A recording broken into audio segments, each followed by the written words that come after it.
هنيئا مريئا والداك عليهما ملابس أنوار من التاج والحلى. munaasabad si heersare loo soo agaasimay taas oo ay ku qalin bedelanayeen arday gaaraysa 18 arday kuwaas oo ay u suura gashay in ay dusha ka qaybaan ayadaha quraanka kariimka qolkii ee waxna ka barta madrasada xifdinta quraanka iyo tarbiyada diinta ee Caasim oo fadhigeedu yahay degmada Daynile gaar ahaan xaafadda warshadii hore ee birta ayaa lagu qabtay magaalada Muqdisho. ardadan waxa ay noqonayaan dufcadii tobnaad ee ka qalin bedesha madrasada tan iyo markii la yagleelay waxaana munaasabada goobjoog ahaa culimo diin caan ka ah dalka qaybaha kala duwan ee bulshada iyo waalidiintii ardada. ugu horeyn fursadda ugu ballaaran waxaa la siiyay ardadii qalin bedelanayay si loogu sameeyo dhiirigelin ka qaybgalayaashana ay ugu soo bandhigaan wixii la baray.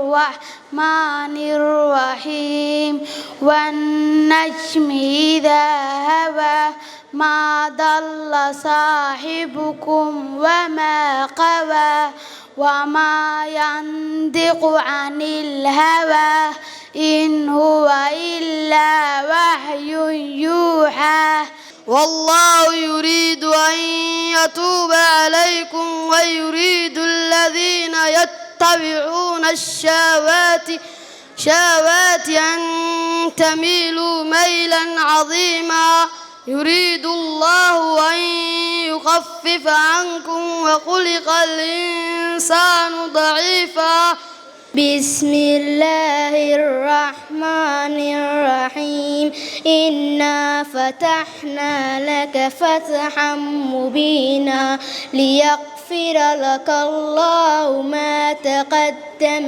من ذنبك وما تأخر ويتم نعمته عليك ويهديك صراطا مستقيما. Sheekh Axmed Nuur Cabdi Jimcaale ayaa ardada ugu hambaliyay heerka ay soo gaareen iyo munaasabadooda qalin bedelashada waxaana uu tilmaamay inaysan sinnayn hambaliyada loo diraa ardada barata maadooyinka maadiga iyo ardadan oo kale isagoona waalidiinta kula dardaarmay in ay ardada ku guubaabiyaan barashada qaybaha kale ee diinta.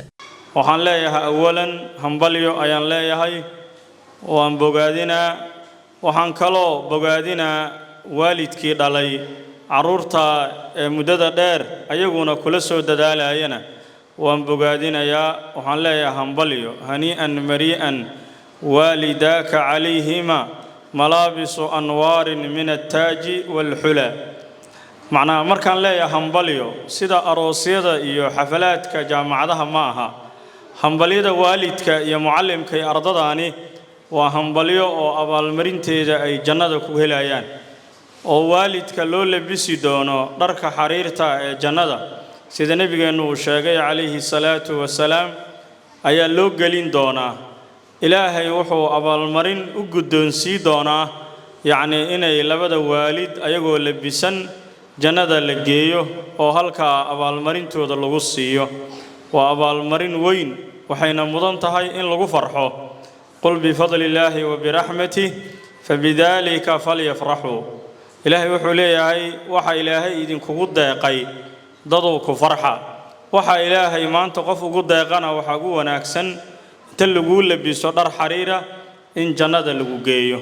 marka taa Allah uu aqbalo waalidkana caruurtana ayaga way ka sii badan yihiin oo nabigeenu wuxuu yiri sallallahu alayhi wasallam fama dhannukum bil walad waxa maxaa u maleynaysiin haddii waalidka ilaahay saa u karaameeyay caruurtii ayaga quraanka bartay diinta ku abaabay dad toosan noqday ayagana karaamada ilaahay agtiisa u taalaahi wax la qiyaasi kara maaha. sidoo kale waxa isna goobta ka hadlay Professor Shaafici Maxamed Yuusuf oo ku hadlay magaca waalidiintii munaasabada xaadirka ahaa wuxuuna waalidiinta ka dalbaday inay la socdaan ilmahooda inta ay wax baranayaan. madrasada Caasim ee xifdinta quraanka iyo tarbiyada islaamka waa madaraso loo aasaasay fidinta iyo faafinta diinta islaamka waxaana ka aflaxay kumanaan arday ah. Assalaamu calaykum waraxmatullaahi tacaala wabarakaatuh. Bacd salaan anoo afka waalidka ku hadlaaya kelmadeyda ma dheeraan doonta haddii aan idmo waxayna ka koobnaan doontaa 3 qodob. Marka koowaad inaan u mahad celiyo Allah subxaanahu wa tacaala halkan isugu keenay anagoo caafimaad qabna nabad qabna.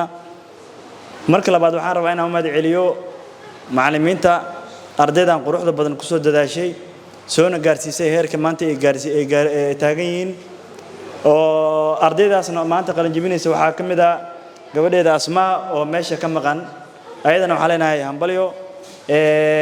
intaas wixii ka dambeeya waxaan rabaa inaan u hambaliyo ardayda halkan joogta ee quruxda badan oo wiilashii iyo gabdhaha isugu jira waxaan idin leeyahay hambalyo hambalyo hambalyo. Allah idin barakeeyo quraanka barateen Allah idinku anfaco annagana Allah nagu anfaco. intaas wixii ka dambeeya waxaan rabaa inaan waalidka tala siiyo oo aniga baan ka mid ahay. taladaas waxa weeyaan hooyo iyo aabo jiilkan quruxda badan ay u jeedaan waxay nooga baahan yihiin ilaalo.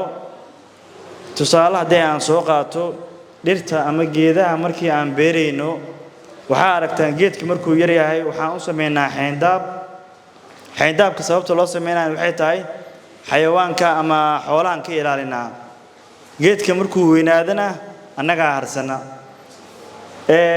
jiilkan quruxda badan ay u jeedaan ee meeshan jooga waxay nooga baahan yihiin xanaaneyn. inta badan waxaan ku dadaalnaa 3 waqti inay wax cunaan laakiin taas waxaa nooga daran ilaalinta maskaxdooda oo waqti badan iyo soo jeed badan nooga baahan inaan jiilkan hadda jira maskaxdooda ilaalino. waan ogtiin dhibaatada maanta magaalada ka jirta oo baraha bulshada ama taleefanada wax la yiraahdo ay qaybta ka yihiin. intaas wixii ka dambeeya waxaan rabaa kelmadeeda inaan ku soo gabagabeeyo anoo afka waalidka ku hadlaaya. awlaadan maanta halkaas taagan waxay nooga baahan yihiin ilaalo. waalidu aniga baan ka mid ahay. Allahna noo barakeeyo Allahna xafido quraanka iyo cilmiga ay barteena Allah uga dhigo mid baraara iyo cilmi badan ama waayo badan ay ku joogaan haddii aan idmo. Assalaamu calaykum waraxmatullaahi tacaala wabarakaatuh.